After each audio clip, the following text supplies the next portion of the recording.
interesting.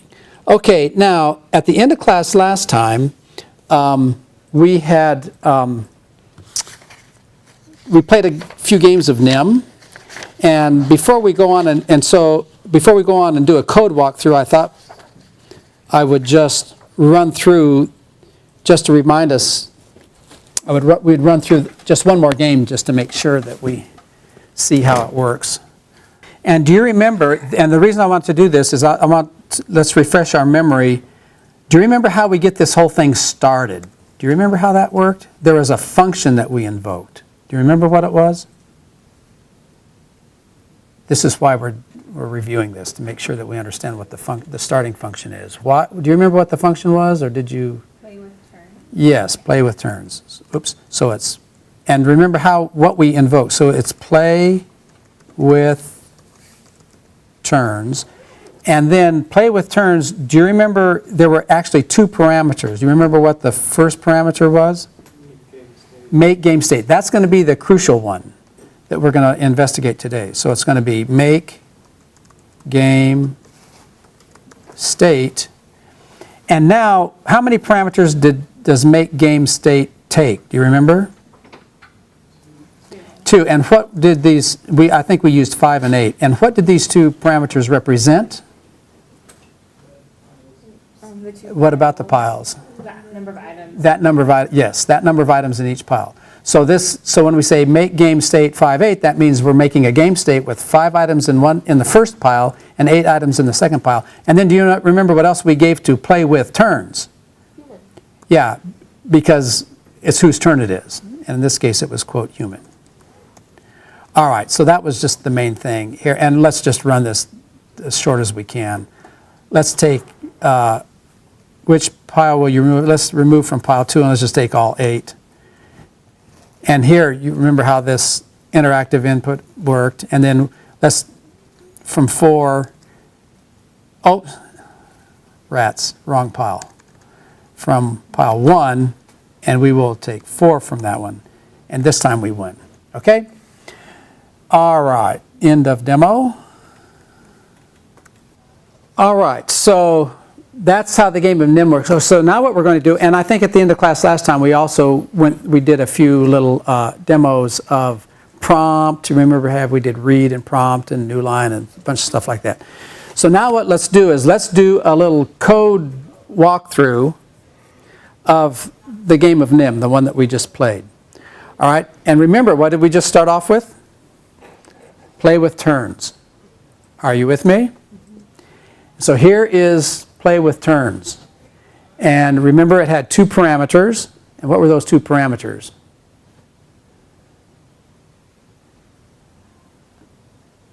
How did we, oh, maybe we should, how did we call it? What did we, here, let's go back. Let's go, can I scroll up here? Yeah. What did, yeah, yeah, maybe I should write that down. We started it off with, yeah, make game state 5, 8. Okay, so this was the first parameter, and the second parameter was, quote, human. All right, so these were the 2 parameters that we called it with. These were the actual parameters or formal parameters? Actual parameters. These are the actual parameters. This is what we used to call it, right? Okay, so let's go back to our slides. Okay, so does everybody see then that game state, which parameter is that? I mean, is it actual or formal? Oh, formal. It's the formal one. And so what does game state, so game state is a formal parameter, and what does it get? It gets whatever make game state gave it. Now, this has to be clear. Is everybody, are we clear on this? Mm-hmm. And then what about, and then is this player the actual parameter or the formal parameter? Formal. That's the formal. And so what does it get? Human. It gets human. So does everybody see that game state is a parameter that gets what this gives? Does everybody see? Are you with me on that? Okay. So there's the game state. And now we have this function that says display game state game state. Now, what does this one do in our little demo? Yeah, it says pile 1, blah, blah, blah, pile 2. So that displays the state of the game, yeah? So there's going to be some display statements in there, yeah.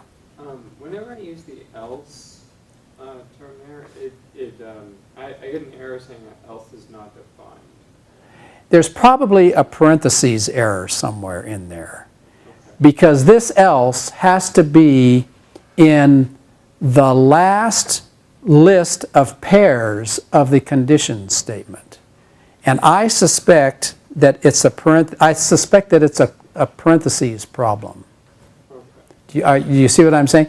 Because this, notice that, you know, what are the pair, the condition, it's a list of pairs, right? So here's the first pair, and then here's what happens. Well, the first pair is actually this line and this line, right? So it's condition, and then here's the first pair. So this paren closes off this pair. And then this is the second pair, and this is the third pair, and this is the last pair. And the last pair has else as the first element, and then all of this as the second one. So I bet if you're really careful about how those parentheses get closed out, that would. Could you just do #T? Is that true? Well, pound T is a scheme constant, and it evaluates to itself just the way a number evaluates to itself. It's not a function, so you can never have, this will never work. You can't have parentheses pound T, so that'll never work because the first. But you can have that instead of else, right? Because it would do the same thing. No, you would have to say else pound T here. Oh, okay. Pound T cannot take the place of else. Okay. But you could say else pound T. Oh, maybe that's what it was. Maybe that was your error. No, I Maybe never tried not. that. I was just Oh, trying to okay. figure it out. Oh, okay, okay. All right. Now, does everybody remember how condition works? It tests the first condition. If that's true, it returns that. If the second one is, okay, so now what are the conditions? Over. So what do you suppose over is? It's going to be a what? A later function that does what? Yeah, it returns true if the game is over, and otherwise it returns false. And how are we going to figure out whether the game is over? Yeah, if the total number is 0. So, but these functions are all coming up later, right? Okay, so if it's over, and what does over take as a parameter? The game state. So over, game state. So if the game state is over, what does it do? Announce winner, player. All right? Okay. Otherwise, equal, player, human. So now, obviously, what does this do? I think this is the first time we've seen the equal question mark. We're going to look at that in more detail next chapter. But what is equal, player, human? What does that return? That returns true if what? If what? Come on. What do you suppose equal, player, human returns? Yeah, if the player has the value human, then it will return what? Well, it will return true. Okay, that's okay. So yeah, and furthermore, if it returns true, then this is what gets returned. Are you with me? Now look at what happens. Then if the player is human, and this is, by the way, this is what happens the very first time when we started up. Because remember, we started with human. Yeah? And so what it does is it calls another method called play with turns. And what does play with turns take as its parameter? Play with turns, and then this is human move, game state, and then quote computer. Now, what do you suppose human move game state does?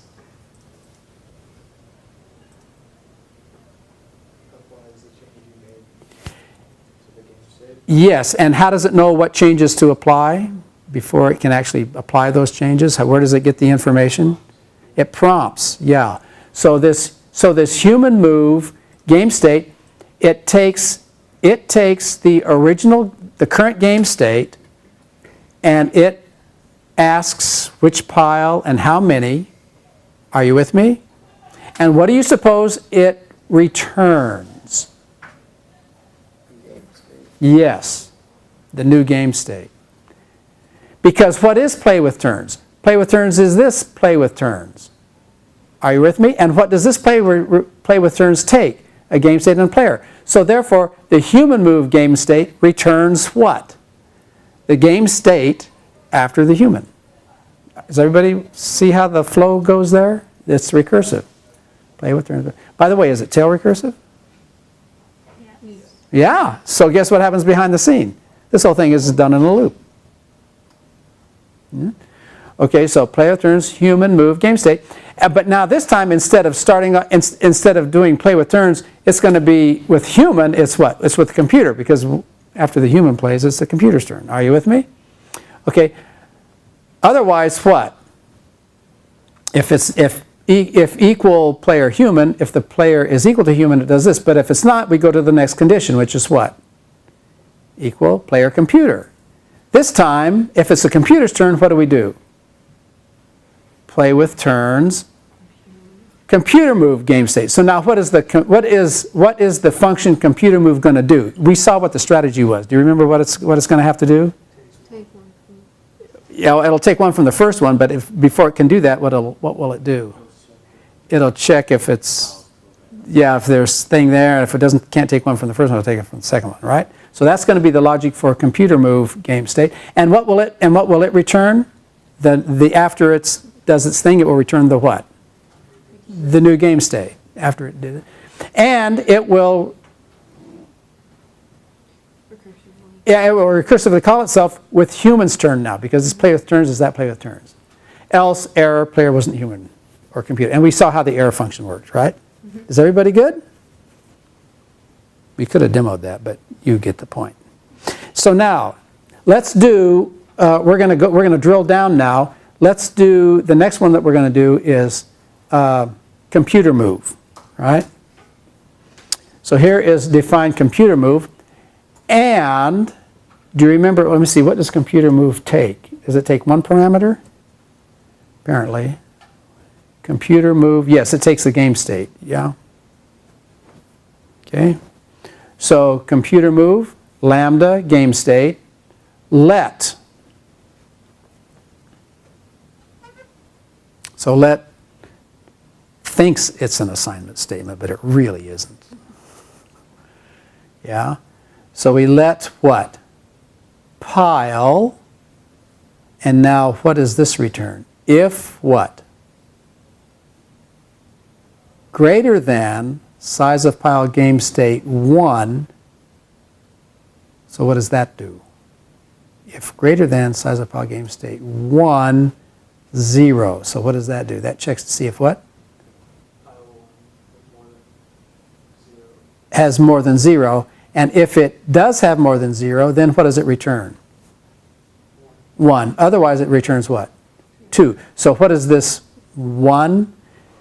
So what is pile now? Pile has the what value does pile have? It either has value 1 for the first pile or 2 for the second pile. So the 1 and the 2 are not how many items. It's pile 1 and pile 2. Are you with me? And now it's going to say display. I take 1 coin from pile, and then what? Pile. Which is he's going to say I take 1 coin from pile. It's either going to be 1 or 2, right? And then display pile, and then do a new line. We saw how that worked. And now what's it going to do? Check this function out. Remove coins from pile. Now, how many is remove coins from pile? How's that going to work? Remove coins from pile. And now, how many parameters is it going to take? 3. It's going to take 3. Boom, boom, boom. And what do you suppose, and what is this one going to be? So this one is game state. And what is this? He's doing 1 here, but what do you suppose this parameter will be in general? How many to take off, right? How many to take off? And what will this be? What is this one? Which pile to take them off from? Which pile to remove from? Is everybody clear? So that's what remove coins from pile is going to do. And by the way that we are displaying this is typically the way the code is written. You think, gee, what do I need in order to do this? I need a function that will do this. And you just make up the function name and you write it and you say, okay, later on I'll write that. So this is top down. This is typically the way this code gets written. Yeah. In recursive functions, if you have a display and then the recursion tells it to do some other stuff and then maybe display again later, does it display as it gets to it? As it gets to it. Okay. Yeah, that's a good point because look, it's kind of like doing this. Yeah, these are side effects, aren't they? This is a little bit unfunctional. So these things are happening one after the other, which we normally haven't had that notion before. And now we have, in order to help us do the prompting, we're going to define our own prompt method, define prompt, and actually this is the prompt that we illustrated in the code yesterday. It's lambda prompt string, and what it does is it does new line and then display prompt string and then new line and read. Remember how we illustrated read last time? Remember how that worked? Was it like prompt, but it had a... Yeah, and then it puts that thing and it waits for you to type, and then whatever you type in, that's what gets returned. And then we actually illustrated how prompt worked. And this is how prompt is programmed to work with this read. It uses that read. Okay? So now, check this out. It turns out that with this prompt method, human move is really easy. Easier than the computer move, I think. Because look what it does. It does lambda game state. So human move, we're given the game state, and what do we return? It's not the same. Do you remember what what they returned? What human move and computer move returned? So here's computer move. What does it return? Let's go back to the very beginning. So computer move game state. Can you tell what it returns from this usage right here? The new game state. Exactly. So that means, what does that mean? That means remove coins from pile must do what? Return game state, the new game state. Yeah? In fact, here it is. Here, let's add this. These are what the parameters do on remove coins from pile, and what it does is it returns the new game state. Returns new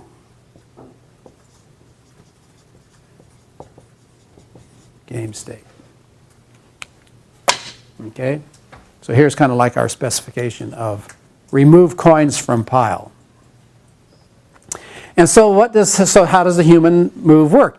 It's lambda game state, let, so here's a let inside of a let, and so let P be what? Prompt, which pile will you remove from? So he types 1, and then what value does P have? Either 1 or 2, yeah? And then let N, prompt, how many coins do you want to remove? The user types 6 if he wants to remove 6 items. So then P might be pile 1, N might be 6. And then what does human move return? Remove coins from pile, game state, and P. Yeah? So everything that's sort of keyed on this, remove coins from pile, right? In fact, we'll see that that's going to be the crucial one. And now let's figure out how, remember that we had the over predicate, which returns true if the game is over. How does this say that, can we tell by the definitions of the identifiers here how over works, what it returns? Where it's given a game state, and what is it? When's it over? There's another function called what? Total size, game state, and we check to see if it's what? Equals 0. Is everybody good? So that's when the game is over, when there's nothing, there's 0 as the total size. And obviously, what's total size going to be? The number in pile 1 plus the number in pile 2, right? Okay, and now how do we announce winner? Define announce winner. So lambda player. So if equal player human, display you lose, better luck next time. Otherwise, display you win, congratulations.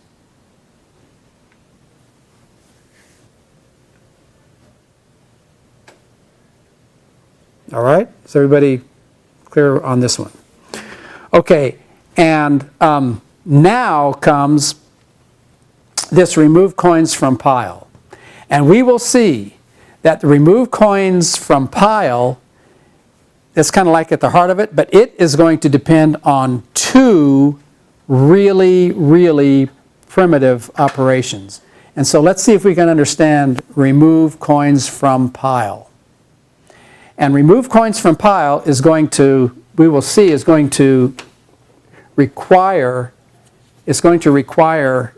2 more crucial methods that we're going to investigate. So check this out. Define remove coins from pile. So now, we said there's the 3 things, right? We wrote them on the board. Game state, num coins, pile number. If equals pile number 1, what do? We return make game state, only what do we do with the number of items in pile 1? What do we do with items in pile 1? We call it with what? Yes, we subtract num coins, which is that parameter. We subtract from size of pile, game state, pile 1. Are you with me? Okay, so that is how many,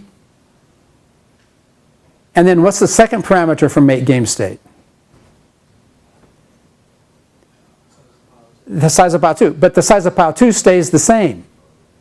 Whereas on the other hand, if pile number isn't 1, we assume it's 2. Okay, so then what? We make game state, but now what does this do? This keeps what? Pile 1 the same, and does what? Subtracts from pile 2, right? Now, you guys, let's look at this code. We're getting deep, we're drilling down deeper and deeper. Now, what 2 methods does this code depend on? What have we not written yet? What have we not seen yet? Make game state. Right. It's calling make game state. And what else? Size of pile. Okay. So here's make game state. And the other thing is size of pile. And what does size of pile take? How many parameters? 2. Yes, and what are they? The game state and the pile number, right? So it takes 2.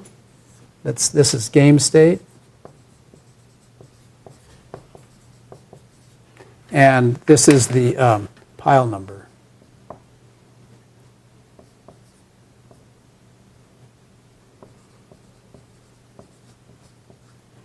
So now, let's clean this off because we're done with it. And let's just see We have too many chairs in here. They are multiplying like rabbits. So these are the two that are key, right?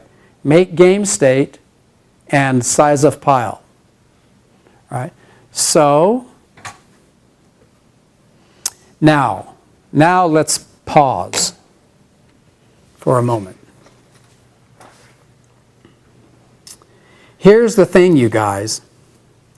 All of this code that we have gone through will all work exactly the same way for different implementations of make game state and size of pile.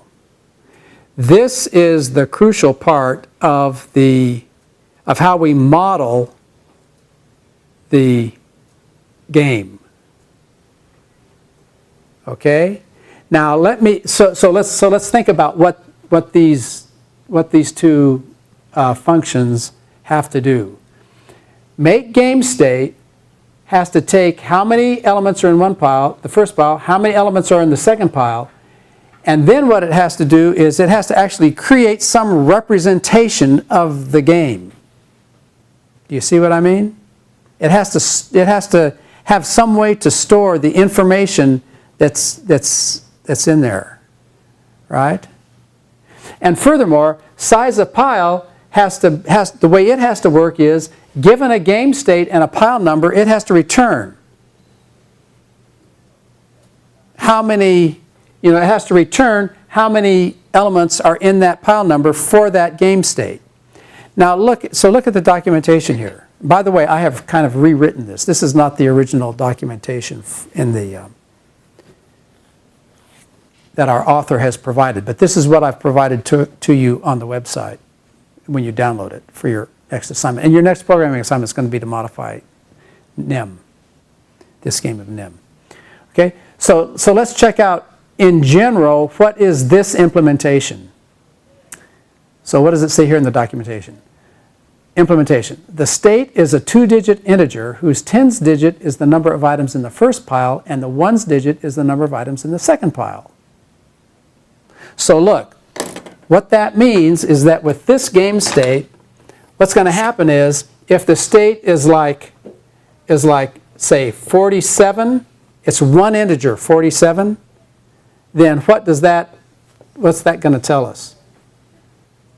There's 4 items in one pile and 7 items in the other pile. Yeah, now which is which?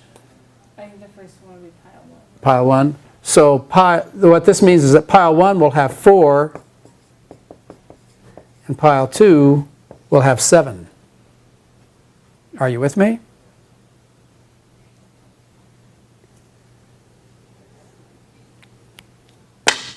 So if this is the way we choose to represent our game, how do we implement make game state NM?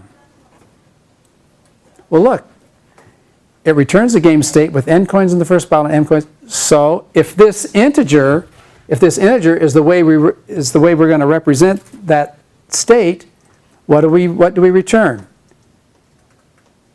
10 times n plus m. So if we call game state 58, what will it do? It'll take 10 times 5, which is what? 50, plus 8, which is what? 58. And 58 will be the integer that represents that. The game state. Now, does everybody see how that works? And in fact, when we ran the demo, this is the code that was running. So guess what would have happened? Now, do you see an obvious limitation here? More coins than what? Yeah, this only allows you to have up to 9 items in a pile. Yeah? But, I mean, it still works. I on purpose didn't choose a pile with more than 9 items in it. Okay? And furthermore, what's the implementation for size of pile? Because remember what we said was size of pile given the game state and the pile number, so now what does it do?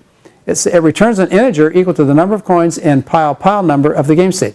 So lambda, game state, pile number, and what is the first thing it checks? If the what? Pile number is 1.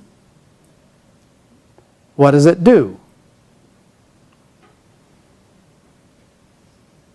So what is this? Quotient, right? Remember what that is? Remainder when you divide by, yeah? Oh, sorry. You divide, yeah, sorry. If it's 47, the quotient is 4, and the remainder is 7. Yeah. So the quotient is 4, and the remainder is 7. So boom, that's it. So when it says just game state, that's the formal parameter, and then you would put make game state in as the actual parameter, like when you initially. Yeah, that's a good question. See, what's happening is the game state is what's getting returned by all of these functions when the program is running. I don't know if that answers your question or not. Ask it again.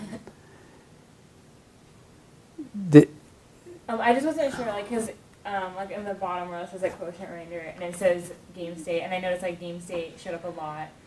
I was wondering if that's the formal parameter, or This game state is the formal parameter of size of pile. okay. But what it's going to be, what it's going to be is it's going to be an integer.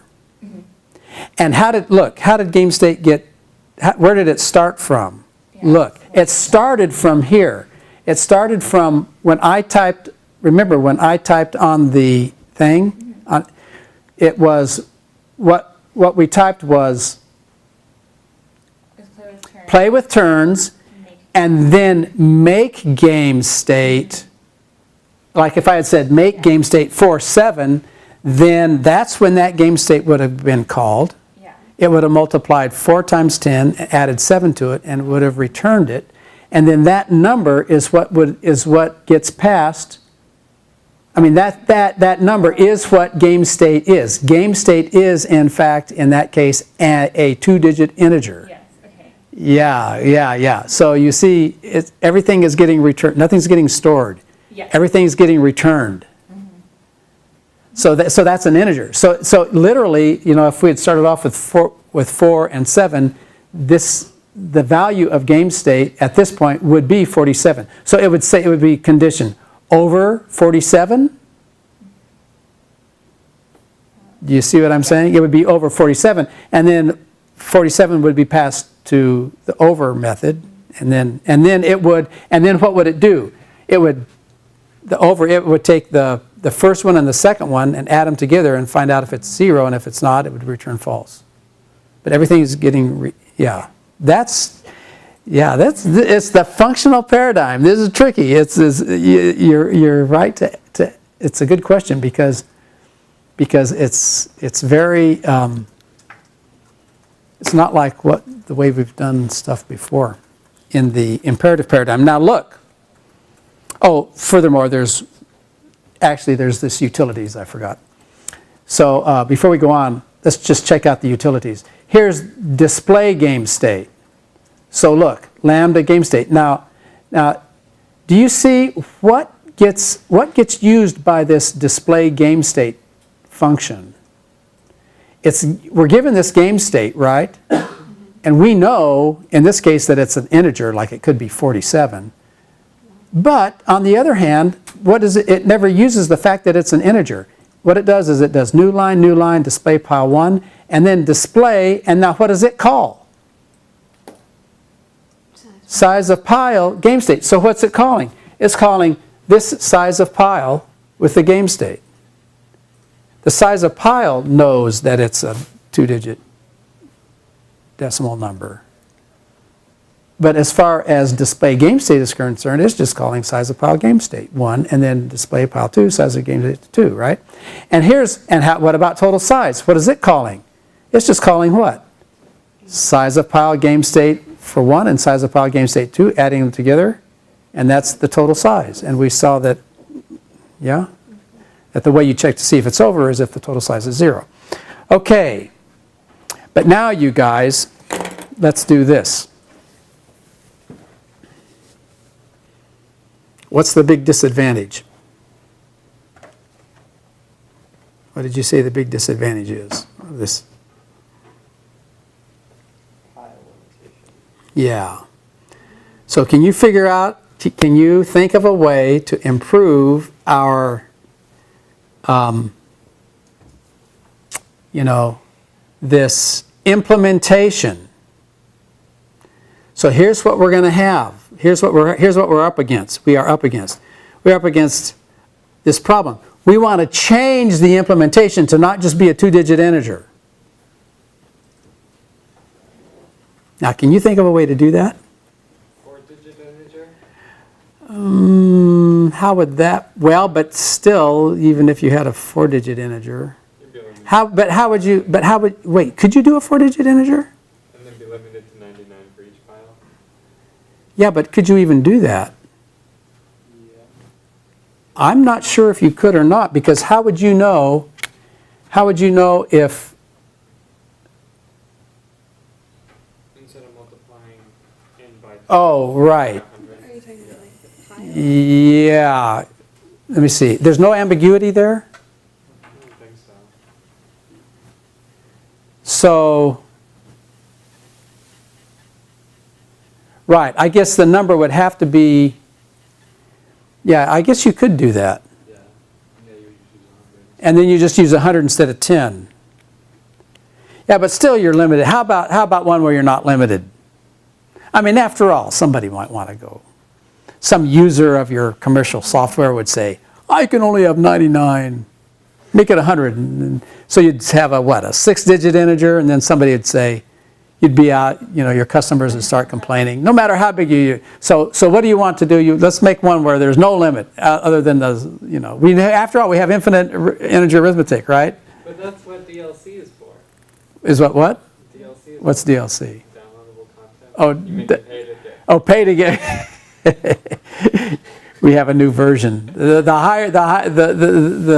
piles that can be bigger cost more money. Yeah. Do you want the 99 limit version, or do you want the 1,000 limit version? That'll cost you more. That's pretty good. But Ken, let's do it. Let's be more creative than that. Let's have it be so that there's no natural limit like that. Like do something with a fraction, maybe like pile 1 was on top, pile 2 was on the bottom. Is that possible? Well, that's an interesting one. So the question is, could you use a fraction somehow and have the numerator be one part and the denominator be the other part? What's the problem with that? It automatically simplifies. It automatically simplifies the fractions. Boo, but that was a nice one. That was a nice out of the box thinking. Anybody else have any ideas? 2 game state functions.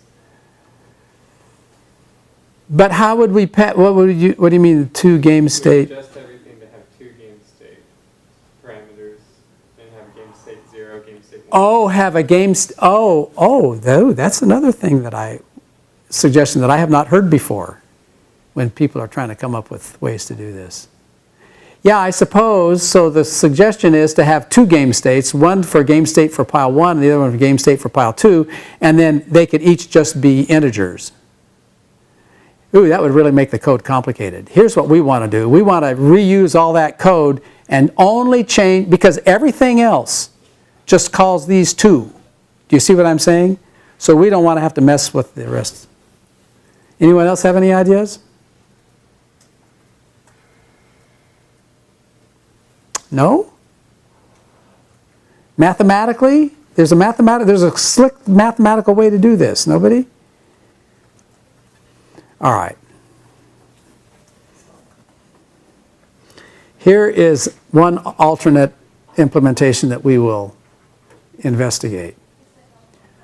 We're going to have the game state still be a single integer, but instead of having it be a 2-digit integer, where the tens place is the number in pile 1 and the 1 units place is the number that's in pile 2, what's it going to be in the form of? Exponent? 2 to the n times 3 to the m, and the n is can be any integer, which is the number in pile 1, and m can be any integer, which is the number in pile 2. So we'll raise 2 to the nth power, and then we'll raise 3 to the nth power, and then we'll multiply those together, and that's the single integer that represents the state of the game. What? How is this going to work? Can you see how this is going to work? Well, first of all, there's two things. There's make game state and there's size of pile. Do you see how is make game state going to work? Because what does make game state take? N and M. N and M. So how would you make the game state given the N and the M? Yeah, just use the exponent function and do what? Take 2 raised to the n and then times exponent. Yeah, okay? So that part's easy. So to make the game state, you use the expt function. Is everybody with me on that? That's just like a one line. That's pretty easy. But what about going the other way around? Look. How do you get the size of pile, of each pile, from a single number? So here, let me give you a number. Here's an example. If the game state is the single number, 648, and you know that 648 is 2 to the n times 3 to the m, how do you compute n and m? So here's your challenge. I challenge you to, everybody in Videoland, plus you guys, who can be the first to determine the value of n from 648? I challenge you. Right now. Who can be the first? Who can be the first? You can use your calculators. Who can be the first to give me the value of n if the number is the state number is 648? Get your calculators out. Do some thinking. Come on.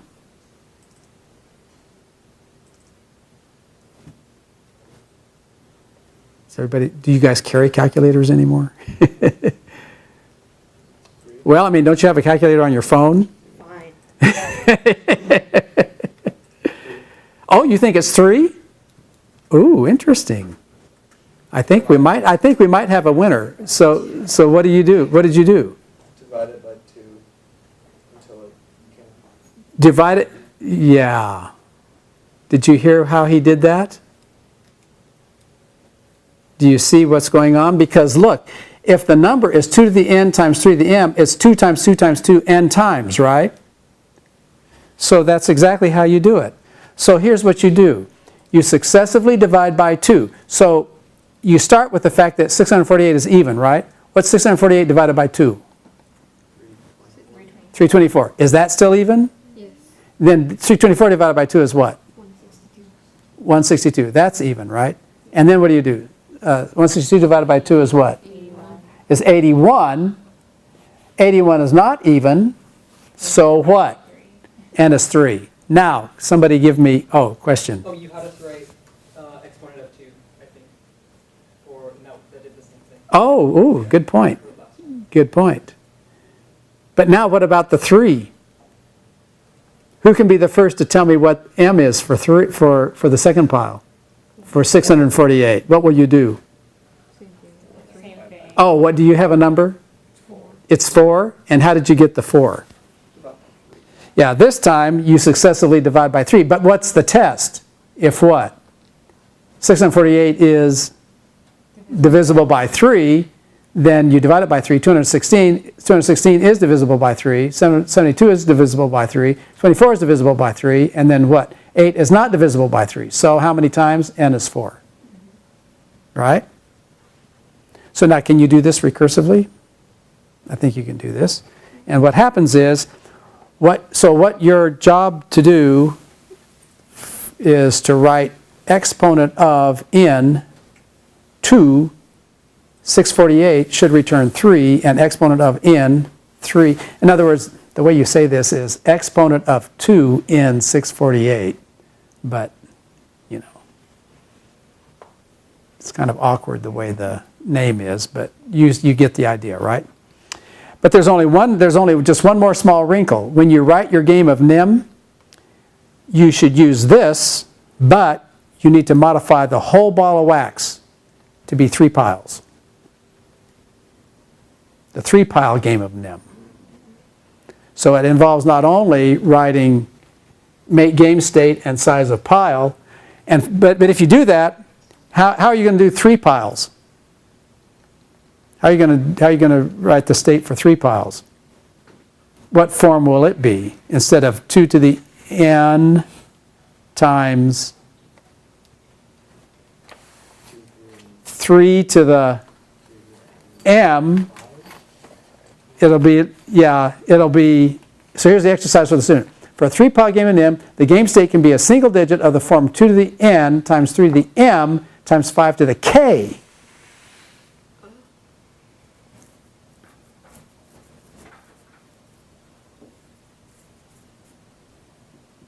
Are you with me? And the k is the number of atoms in the 3rd pile. So because it's going to be a 3-pile game of nim, a lot of that code in the rest of the game is going to have to be changed as well as these two. All right? Can we handle that? Can you handle that? Is that good? All right. Then we'll save the best till next time. And when is this assignment due? Monday night. Monday, so yeah, so I think you can do it. I think you got enough to do it. All right? Good deal. See you next time.